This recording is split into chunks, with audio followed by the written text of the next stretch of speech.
Okay, so today we're going to analyse the impact of the referral of powers on the division of lawmaking powers.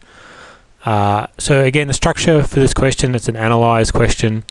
So you need to look at the overall impact that referral of powers has had on the division of lawmaking powers. You need to look at some of the factors that have increased the impact of the referral of powers, and look at some of the factors that actually limit the impact of the referral of powers. So the overall impact of referral of powers, they've tended to have quite a small impact on the division of powers because states have tended to be reluctant to give up their powers to the Commonwealth.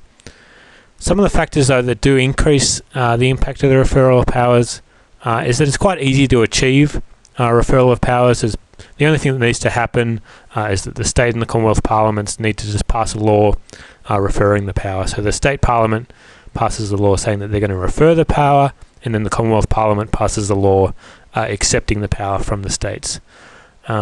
Especially when compared to referendums, which are very difficult to pass because of the double majority provision, amongst others, and High Court interpretations, which are a very lengthy and expensive process. Referral of powers is actually quite easy to achieve if both the parliaments want to do so. It allows the states to refer powers that are best left to the Commonwealth, which ensures a unified approach to an area of law. So for example, for terrorism, this actually increases the impact of the referral of powers. The other key thing is that this is the one means of changing the constitution where the states are actually able to decide which lawmaking powers are going to be referred. They don't have that any input into referendums or into High Court interpretations.